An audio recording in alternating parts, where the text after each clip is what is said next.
अस्सलाम वालेकुम। मैं professor doctor Anjum Rahman, principal Shaheed Mohtarma Benazir Bhutto medical college Lyari, professor of gynae.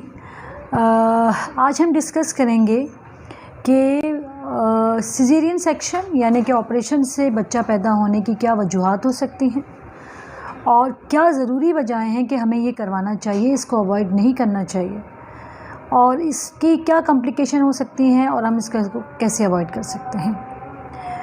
Caesarean section यानी कि ऑपरेशन से बच्चा होना, इसकी क्या क्या वजूहात हो सकती हैं। कुछ वजहें बच्चे की वजह से होती हैं यानी कि जो पैदा होने वाला बच्चा है, और कुछ ऐसी वजूहात होती हैं जो माँ के अंदर होती हैं जिसकी वजह से ज़रूरी होता है कि हम ऑपरेशन करें।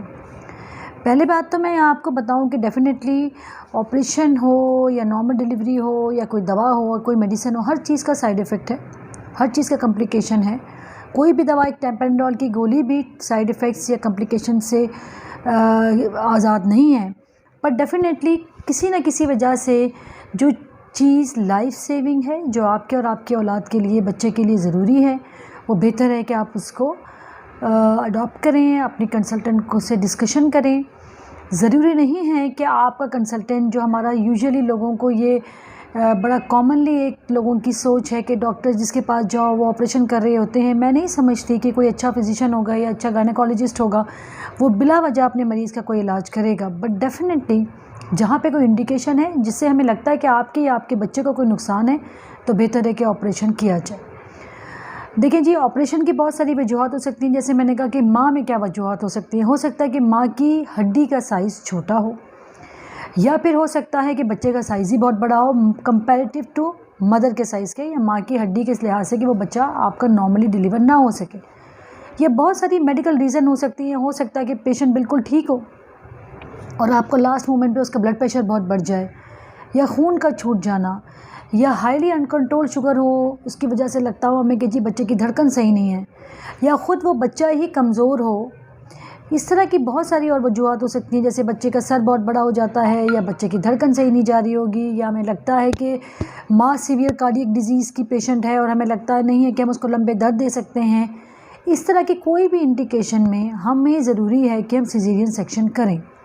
पर एक बात मैं आपको बताना चाहूँगी कि ज़रूरी नहीं होता कि हर पहली दफ़ा जो ऑपरेशन हुआ है, हो सकता है वो किसी इमरजेंसी में हुआ और हमारा कंसेप्ट होता है कि जी 9 महीने तक डॉक्टर ने कहा कि नॉर्मल होगा और आखिर में कह दिया कि जी ऑपरेशन है। वो डॉक्टर इसलिए कह रही होती है कि 9 मंथ तक जब तक आप लेबर में नहीं जाते उस वक्त तक वी आर नॉट श्योर, हमें नहीं पता होता। बहुत सारी ऐसी वजूहत हैं जो 9वें महीने पे ज़ाहिर होती हैं, या जब मरीज़ दर्द लेने शुरू करती, जैसे हो सकता है कि एब्रप्शो प्लेसेंटा हो, बिला वजह आपकी आमन नार तो ऊपर है मगर खुदा न खासा किसी वजह से वो अपनी जगह से सिरक जाए और उसमें खून आ जाए जिसमें माँ बच्चे दोनों की ज़िंदगी को खदशा हो, या आमन नार कंप्लीट नीचे है, या जैसे मैंने आपको बताया हड्डी छोटी है, या बहुत सारी अदर मेडिकल रीज़न। इसमें वो ज़रूरी नहीं होती कि शुरू के ही महीनों से आए या दूसरे टाइम सेकंड ट्राइमेस्टर में आए। हो सकता है वो लास्ट मंथ में ज़्यादा आपके ऊपर उसका असर हो रहा हो, आपके बच्चे पे असर हो रहा हो, और दैट इज़ अ रीज़न कि आपकी कंसल्टेंट आपको बताए कि जी ज़रूरी है कि आपका ऑपरेशन किया जाए। बहुत दफ़ा ऐसा होता है कि माँ बिल्कुल सही होती है, बड़े पेन होते हैं, लंबे दर्द लेती है। बहुत सारी ऐसी पोजीशन हैं, बहुत से बच्चे की सर की, या बहुत सारी ऐसी कंडीशंस हैं जिसमें ज़रूरी होता है कि हम ऑपरेशन करें, क्योंकि वो बच्चे का सर नॉर्मली नीचे नहीं आ सकता। तो वो जो वजूहत हैं वो हमें जब माँ लेबर में चली जाती है या जब आपको दर्द शुरू हो जाते हैं उसके बाद ज़ाहिर होती हैं। तो बहुत सारी ऐसी वजूहत होती है जो हम पहले ही, जैसे मदर के मैंने आपको बताया पेल्विस स्मॉल है, हमने 9वें महीने में हर गायनेकोलॉजिस्ट क्लिनिकल पेल्वियोमेट्री यानी कि मायना करती है, स्पेशली पहला बच्चा जिसका होता है। जिनके सेकेंड थर्ड फोर्थ बच्चे होते हैं वो यूजुअली उनका पहला बच्चा अगर नॉर्मल हो जाता है तो डेफिनेटली उनका पेल्विस रूम ही है, बट स्टिल अगर उनके बच्चे का साइज़ दफ़ा बहुत ज़्यादा या अदर वो मेडिकल या अदर वजूहात जो मैंने आपसे डिस्कस किए हैं अगर वो उनके अंदर हैं, तो हो सकता है कि ज़रूरी नहीं होगा पहले 2 बच्चे नॉर्मल हुए तो तीसरा भी नॉर्मल होगा। हो सकता है कि तीसरा बच्चा जो है वो एंड अप हो जाए सिजेरियन सेक्शन में, क्योंकि वजूहात ज़रूरी नहीं है कि पहली पुरानी ही हो सकता है कोई नई वजह हो जो फर्स्ट टाइम लेबर में या दौरान जब आपको बच्चा पैदा हो रहा है दर्दों के दौरान ये ज़ाहिर हो। पहले बच्चे का जब ऑपरेशन से होता है उसके बाद ज़रूरी नहीं होता कि दूसरा बच्चा भी ऑपरेशन से ही हो। हमारी 2 तरह के कॉजेज़ हैं, एक होती है रिकरिंग, एक होती है नॉन रिकरिंग। रिकरिंग कॉज जो कि मौजूद है, जैसे एक हड्डी का छोटा होना, डेफिनेटली वो अगली दफ़ा भी ऐसे ही छोटी होगी। पर नॉन रिकरिंग कॉज ये थी कि पेशेंट को पिछली दफ़ा खून छूट गया या टाइम से पहले उसकी थैली फट गई और बच्चे की धड़कन ख़राब हो गई, तो ज़रूरी नहीं है कि हर दफ़ा यही कंडीशन हो। सो हमारी ज़बान में इसको हम कहते हैं वी बैक, यानी कि vaginal birth after previous caesarean section. इसमें हम चांस ले सकते हैं नॉन रिकरिंग कॉज में, और आपका बच्चा नेक्स्ट प्रेगनेंसी में नॉर्मल हो सकता है। इसके लिए ज़रूरी है कि आप एक प्रॉपर वक्फ़ा लें, माँ की सेहत अच्छी हो, उसके खून की कमी ना हो और वो प्रॉपर उसकी हेल्थ हो। दैट्स वेरी इंपॉर्टेंट कि आप 2 बच्चों के दरमियान एक प्रॉपर वक्फ़ा लें, ताकि आप उस पिछले वाले ट्रॉमा को या पिछली वाली प्रेगनेंसी में जो भी चीज़ें थी उसको रिकवर हो सकें या उसको कवर कर सकें। पिछले बच्चा अगर आपका नॉर्मल हुआ है और अगर वो कॉज रिकरिंग है, डेफिनेटली वो उसमें ऑपरेशन ही होगा। नॉन रिकरिंग कॉजेज़ में जैसे मैंने आपको कहा कि हम चांस ले सकते हैं कि हम नॉर्मल बच्चे का कोशिश करें। उसमें भी ज़रूरी होता है कि आप प्रॉपर हॉस्पिटल में जाएं, वहाँ पे 1-to-1 केयर हो, आपके बच्चे की धड़कन देखी जा रही हो, आपको देखा जाए कि खुदा ना खास्ता किसी वक्त भी ऐसा ना हो कि जी आपके जो पिछले टाँके थे वो फट जाएं अपनी जगह से, और वो प्रॉपर जगह पे हो। प्लीज़ दाइयों के पास या किसी छोटे हॉस्पिटल में ना हो, एक प्रॉपर टर्शरी केयर या किसी बड़े हॉस्पिटल में हो जहाँ पे अर्जेंट खुदा ना खास्ता किसी भी वक्त अगर सिज़ेरियन सेक्शन पे एंड अप होने की ज़रूरत पड़े तो वो फैसिलिटी मौजूद हो। क्योंकि प्रीवियस 1 सेक्शन के में ज़रूरी नहीं है कि 100% आप नॉर्मली नेक्स्ट टाइम डिलीवर हो जाएंगे, इवन अगर वो नॉन रिकरिंग कॉज थी, यानी कि वो वजूहत थी जो इस टाइम नहीं है। पर अगर आपका पहले 2 ऑपरेशन हो चुके हैं या आपके 3 ऑपरेशन हो चुके हैं, तो इस कंडीशन में आपका बच्चा नेक्स्ट टाइम नॉर्मल नहीं हो सकता। ये बड़ी इंपॉर्टेंट वजूहत हैं, क्योंकि बहुत दफ़ा हमारे पास ऐसे मरीज़ आते हैं जो किसी दाई किस कोशिश में कि जी पहले 2 ऑपरेशन हो गए, अब हम नॉर्मल बच्चा पैदा करवा लें, या पहले 3 ऑपरेशन हुए, चले हम इस दफ़ा कोशिश करते हैं कि एक नॉर्मल बच्चा पैदा करवा लें। वो दाई के पास चले जाते हैं, किसी छोटी जगह पे चले जाते हैं और बहुत दफ़ा वो अपनी ज़िंदगी से हाथ धो बैठते हैं। ऐसा ही केस अभी रिसेंटली मैंने डील किया। ये पेशेंट जो थी प्रीवियस 3 इसके बच्चे ऑपरेशन से हुए, वो किसी दाई के पास गई और जब वो हमारे पास रिसीव हुई, she is in a very morbid, बड़ी सीरियस कंडीशन में थी, लिटरली गैस्पिंग स्टेट में थी, उसकी सारी आंतें बाहर आई हुई थी, उसका पेशाब का मसाना फट चुका था, बच्चेदानी फट चुकी थी और बच्चा पेट के अंदर ही मर चुका था। उसने कोशिश की, क्योंकि एक्चुअली इस पेशेंट का पहले कुछ महीने का अबॉर्शन हुआ था 3 बच्चों के बाद। ये खुदा को पता है कि अगला बच्चा कैसे होगा, क्या उसका फेट होगा, बट बच्चे का साइज़ छोटा था, 2-3 महीने का था, अबॉर्शन, पहले 3 ऑपरेशन थे, तो ये हो सकता है कि हो जाए। मगर फुल टर्म प्रेगनेंसी में पूरे 9 महीने का बच्चा 3 ऑपरेशन के बाद नॉर्मल नहीं हो सकता, इवन 2 ऑपरेशन के बाद भी नॉर्मल नहीं हो सकता। ये सिर्फ माँ के लिए नहीं, बच्चे के लिए नहीं, बल्कि डेफिनेटली एक पूरी फैमिली के लिए डिज़ास्टर है। ये पेशेंट के पहले 3 बच्चे थे और जिसको कंडीशन में हमने बीपी लेस, पल्स लेस, ना ब्लड प्रेशर था उसका, बिल्कुल उसकी सांस उखड़ी थी, बच्चा पेट में मर चुका है 9 महीने के बाद, सिर्फ एक इसलिए कि हम एक ऑपरेशन से बच जाएंगे। इसका क्या फ़ायदा हुआ उस पूरी फैमिली को। वो फिर वो ICU में रही, ऐसा लगा वो रिकवर हुई और आखिर में she have nothing in her hand, उसके हाथ में तो कोई बच्चा नहीं था।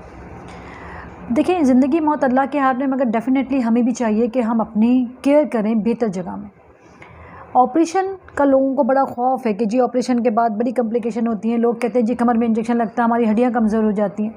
जो कमर में इंजेक्शन लगता है, जिसको हम स्पाइनल एनेस्थीसिया कहते हैं, कोई भी इंजेक्शन या सिरिंज हड्डी में नहीं लग सकती।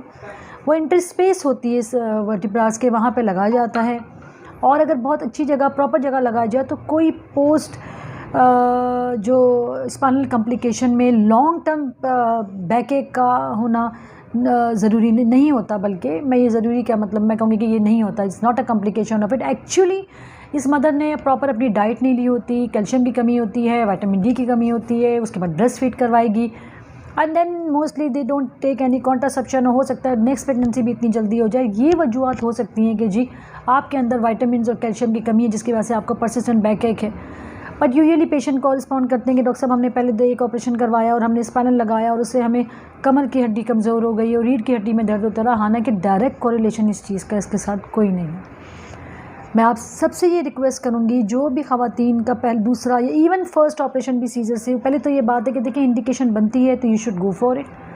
मुश्किल से आधे घंटे का ऑपरेशन है, कोई इसके लॉन्ग टर्म कॉम्प्लिकेशन नहीं है, माँ बच्चा दोनों सेहतमंद है अगर एक प्रॉपर इंडिकेशन है तो। अगर आपका पहले एक ऑपरेशन हुआ है और अगर नॉन रिकरिंग कॉज है, yes we can give a trial, हम एक कोशिश कर सकते हैं कि नॉर्मल बच्चे को पैदा करवाएं, मगर उसमें भी 100% इज़ नॉट श्योर। जब तक दर्दों में आपका और आपके बच्चे की सेहत सही रहेगी, हम उस वक्त तक ट्राई करेंगे और नॉर्मल बच्चा हो सकता है। किसी टाइम भी हमें लगे कि जी खुदा न खासा बच्चेदानी फट जाएगी या बच्चे की सेहत को नुकसान है या माँ को कोई ख़तरा है, तो वो उसी वक्त ऑपरेशन पे एंड अप होगा। और प्रीवियस 2 हो, पहले 2 ऑपरेशन बच्चे की वजह से हैं या 3 बच्चे ऑपरेशन की वजह से हुए हैं, या कोई ऐसा ऑपरेशन हुआ है जिसमें आपकी बहुत सारी रसूलियाँ निकली हों और अब डॉक्टर ने आपके बड़े चीरे लगाए हों बच्चेदानी पे, ऐसी किसी भी कंडीशन में नॉर्मल बच्चा नहीं हो सकता। अगर आप नॉर्मल बच्चा करवाने की कोशिश करेंगी, वो आप अपनी ज़िंदगी के लिए, अपनी फैमिली के लिए डिज़ास्टर करेंगी और अपने बच्चे के लिए भी जान का ख़तरा होगा। मैं आप सबसे चाहूँगी कि ज़रा आप इस औरत के कमेंट सुनें और आप ये चीज़ देखें।